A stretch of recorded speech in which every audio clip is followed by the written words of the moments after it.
사랑하는 성도 여러분, 오늘 또 이렇게 함께 영상으로 예배하게 되어서 반갑습니다. 여러분 오늘 이 하루의 삶도 주님 안에서 은혜와 평강을 누리는 복된 삶 되시기를 주의 이름으로 축복합니다. 오늘도 보니까요 300명이 넘는 코로나 확진자가 발생했습니다. 아직도 우리의 삶에 큰 위협이 되고 있고 우리를 불안하게 하는 이 코로나 상황이지만 그럼에도 주님 안에서 평강의 삶이, 안정된 삶이 여러분 가운데 누려지기를 바라겠습니다. 로마서 말씀 계속 함께 나누고 있는데요, 우리가 잘 아는 것처럼 1장에서 11장은 교리적인 내용을, 그리고 12장에서 16장은 실천적 삶의 과제들을 다루고 있습니다. 구체적으로 성도가 주변의 이 사람들과 어떻게 관계를 맺고 살아야 하는지, 또 교회 생활을 어떻게 해야 하는지에 대한 말씀드린 겁니다. 오늘 말씀은 좀 긴데요, 로마서 15장 1절로 13절 말씀입니다. 먼저 말씀을 함께 봉독하고 나누도록 하겠습니다. 제15장.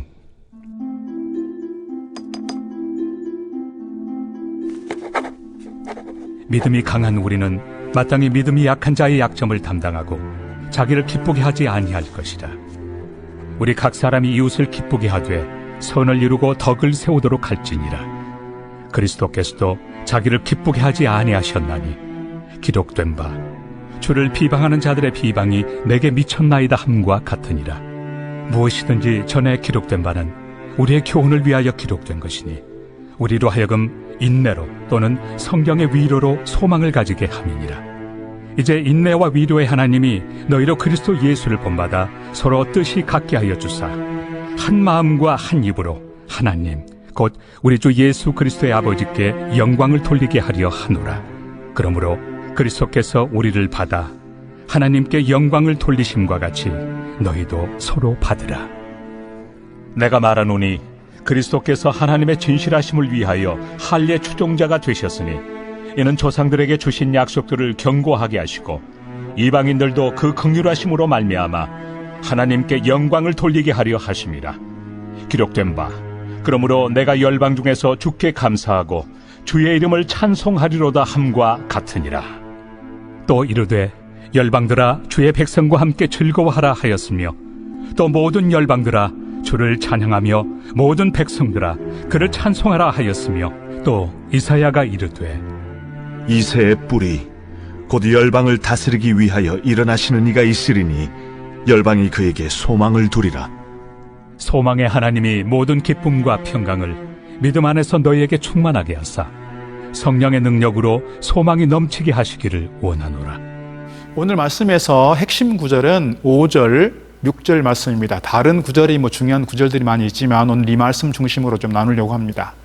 이제 인내와 위로의 하나님이 너희로 그리스도 예수를 본받아 서로 뜻이 같게 하여 주사 한 마음과 한 입으로 하나님 곧 우리 주 예수 그리스도의 아버지께 영광을 돌리게 하려 하노라. 이 말씀은 바울이 로마 교회 성도들에게 권면하거나 명령하는 것이 아니라 하나님을 향한 그의 기도라고 말씀드릴 수 있습니다. 로마 교회 성도들의 뜻이 같게 해주시고 이를 통해서 한 마음으로 한 입으로 하나님께 영광 돌리도록 사도 바울은 기도하고 있는 겁니다. 이것은 교회가 하나됨을 이루고 일치를 이루고 조화를 이루도록 기도하는 것입니다.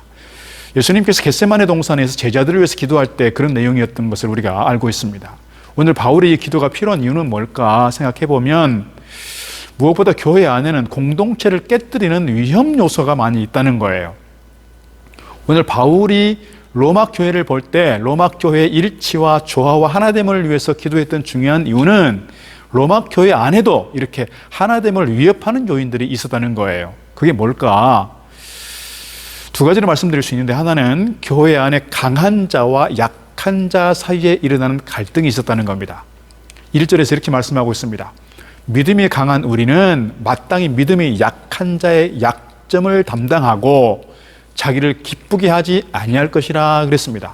믿음이 강한 자와 믿음이 약한 자를 얘기하고 있는데 믿음이 강한 자는 자기를 기쁘게 하지 않는다는 거예요. 교회 안에 강한 자와 약한 자 사이에 갈등이 일어나니까 거기서 조화와 일치와 하나됨이 깨질 수 있다는 거예요. 어제 말씀 나누면서 로마 교회 안에 절기와 음식의 문제로 갈등이 있었다고 말씀드렸습니다. 특별히 음식의 문제에 있어서 믿음이 강한 사람들은 아무 음식이나 그냥 거리끼지 않고 먹을 수 있다 그랬습니다. 그런데 믿음이 약한 사람들은 이방신에게 드려졌던 제사 음식으로 이 고기를 먹는 것은 큰 시험의 요소가 되었다는 것입니다.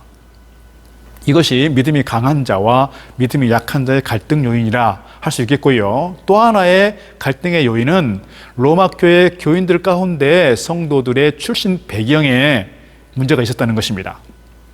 로마 교회 안에 존재하는 유대인들과 이방인들이 있는데 서로 다른 출신으로 인해서 그들이 하나됨을 이루어가기가 참 어려웠다는 겁니다. 오늘 8절 말씀 보니까 내가 말하노니 그리스도께서 하나님의 진실하심을 위하여 할례의 추종자가 되셨으니 이는 조상들에게 주신 약속들을 견고하게 하시고 그랬습니다.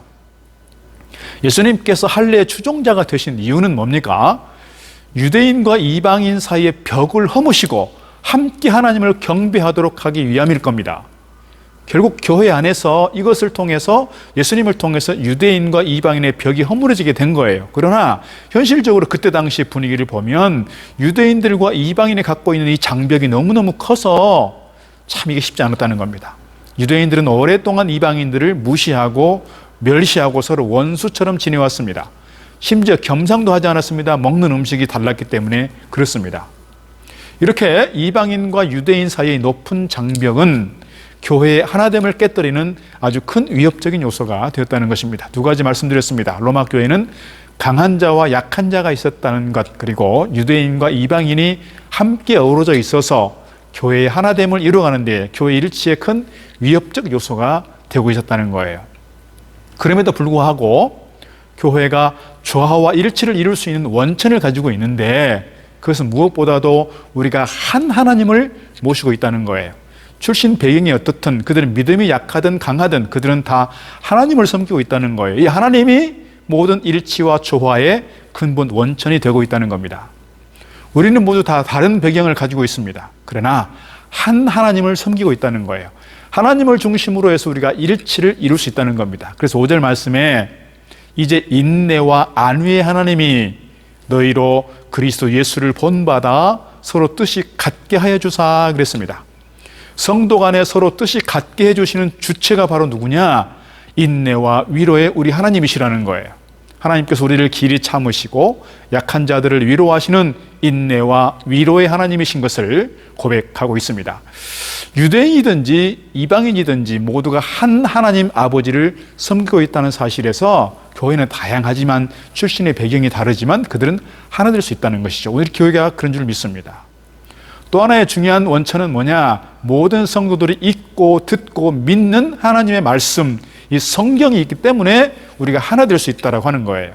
4절 말씀, 무엇이든지 전에 기록한 바는 우리의 교훈을 위하여 기록된 것이니 우리로 하여금 인내로 또는 성경의 위로로 소망을 가지게 함이니라 그랬습니다. 하나님의 백성들은 한 하나님의 말씀을 가지고 있습니다. 하나님의 말씀은 진리라고 하는 점에서 우리가 이 말씀 안에서 우리가 하나됨을 이룰 수 있다는 거예요. 한 아버지가 계시고 한 아버지께서 말씀해 주시고 계시해 주신 그 말씀 안에서 우리는 충분히 하나 될 수 있는 줄 믿습니다. 그러면 교회가 하나됨을 이룰 수 있는 조화와 일치를 이룰 수 있는 방법은 뭔가? 오늘 5절 말씀에서 이렇게 기록하고 있습니다. 이제 인내와 위로의 하나님이 너희로 그리스도 예수를 본받아 서로 뜻이 같게 하여 주사 그랬습니다. 우리가 다 우리 주님 예수 그리스도를 본받으면 우리가 하나됨을 이룰 수 있다는 거예요. 그 예수님이 어떤 분이신가? 3절 말씀 보니까 그리스도께서도 자기를 기쁘게 하지 아니하셨나니 기록된 바 주를 비방하는 자들의 비방이 내게 미쳤나이다 함과 같으니라. 주님께서는 비방을 받음에도 불구하고 자기 자신을 위해서 자기 만족을 위해서 살지 않았다는 거예요. 그래서 이것이 이타적인 삶으로 보여지게 되었고 이런 이타적인 삶이 결국은 교회를 하나 되게 했다는 점에서 우리의 삶 속에서도 고집스럽게 자기 만족을 위해 살아가는 것이 아니라 이타적인 삶이 필요하다는 거예요. 어디서든지 지나치게 고집이 세고 이기적인 사람들은 되게 열등감이 있는 사람들입니다. 예수님은 사실 열등감을 가질 이유가 없으셨어요. 왜입니까? 하나님의 아들이셨기 때문에 강한 능력을 가지신 분이셨기 때문에 열등감을 가질 이유가 없다는 거예요. 그래서 주님께서는 자기 자신을 기쁘게 하지 아니하시고 고집스럽게 행동하지 않았다는 겁니다. 오히려 온 백성들을 위해서 자신의 모든 것을 내어주셨고, 그런 주님을 우리가 본받을 때 우리는 하나 될 수 있다는 거예요. 또 하나, 두 번째 방법을 우리에게 말씀해 주고 있는데요, 주님께서 우리를 받아주신 것처럼 우리도 서로 받아주라고 말씀합니다. 7절, 이러므로 그리스도께서 우리를 받아 하나님께 영광을 돌리심과 같이 너희도 서로 받으라 그랬습니다. 주님께서는 영원히 망할 수밖에 없는 우리를 받아주셨다는 거예요. 그럼에도 우리를 자녀로 받아주셨다는 거예요. 그리고 용서하시고 제자 삼으셨고 우리로 하여금 천국을 향해 가도록 부르셨습니다. 이 얼마나 놀라운 은혜인가 하는 거예요. 그러므로 오늘 우리가 우리 공동체 안에서 서로를 배척하고 핍박하고 정죄하는 것이 아니라 서로를 잘 받아주라, 이렇게 말씀하고 있습니다. 그렇다면 왜 교회가 이렇게 하나됨을 이루어야 되는가? 그 중요한 목적을 우리에게 얘기하고 있는데, 그것은 교회가 하나 되어야 하는 것은 오늘 나 자신의 만족과 기쁨 때문이 아니라 무엇보다도 하나님께 영광을 돌리기 위한 것이라 할 수 있습니다. 6절 말씀, 한 마음과 한 입으로 하나님 곧 우리 주 예수 그리스도의 아버지께 영광을 돌리게 하려 하노라 그랬습니다. 우리가 한 마음으로 하나 되어서 하나님께 예배하고 하나님을 섬기고 주신 사명 감당할 때에 우리 하나님께서 기뻐하시고 영광 받으신 줄 믿습니다. 우리 공동체 안에서 하나됨으로 하나님께 영광 돌리고 하나님께 예배하는 공동체 되기를 주의 이름으로 축복합니다. 오늘 보면 13절 마지막 한 절도 있겠습니다. 소망의 하나님이 모든 기쁨과 평강을 믿음 안에서 너희에게 충만하게 하사 성령의 능력으로 소망이 넘치게 하시기를 원하노라. 바울은 하나님을 소망의 하나님이라 이렇게 불렀습니다. 하나님은 모든 소망의 근원이 되는 동시에 유일한 소망이 되신 줄로 믿습니다. 이 하나님께 대한 분명한 확신과 소망이 있을 때 현실의 어려움과 고난을 이겨낼 수 있고 우리 공동체를 아름답게 건강하게 세워갈 수 있고 우리 공동체를 미래를 향한 꿈을 가진 공동체로 세워가게 되는 줄 믿습니다. 1991년도 남아프리카 공화국에 넬슨 만델라가 출옥합니다. 그리고 대통령이 되었습니다. 그리고 취임식 할 때 일을 기억하게 됩니다. 취임사를 한 후에 세계 각국에서 온 많은 정치가들을 소개했습니다. 그리고 특별히 3명의 특별한 사람들을 일으켜서 그들에게 세우면서 이렇게 소개했습니다. 이렇게 많은 귀빈을 모실 수 있게 되어서 매우 큰 영광입니다. 그 중에서도 가장 큰 기쁨은 제가 로번섬 교도소에 있을 때 나를 감시했던 이 3명의 간수들이 이 자리에 함께 해준 것입니다. 연로한 만델라가 허리를 숙여서 그들에게 진심 어린 경의를 표했습니다. 취임식에 참석했던 사람들은 물론 전 세계가 이를 지켜보면서 할 말을 잃었습니다.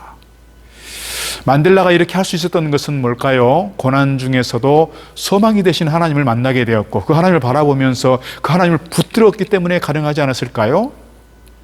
사실 만델라도 젊었을 때는 성격이 불같고 자주 화를 냈다고 합니다. 억울하고 화난 일들이 얼마나 많았겠습니까? 그러나 7년 동안 수감 생활을 긴 세월을 하면서 모진 세월을 거치면서 그런 소망이 하나님을 만나게 되었고 하나님을 바라볼 수 있게 된 것입니다. 그래서 그는 더욱 믿음으로 강해지게 되었고 고통과 좌절을 극복하는 방법을 깨닫게 된 것입니다. 무엇보다도 그런 과정 속에서 하나님께 대하여 그리고 삶에 대하여 감사하는 마음을 갖게 된 것입니다. 하나님께서는 그의 이러한 신앙을 들어 쓰셔서 대통령으로 삼으시고 역사적인 일들을 이루게 하신 줄로 믿습니다. 우리의 진정한 소망은 다른 데 있는 것이 아니라 하나님을 바라보며 있을 줄 압니다.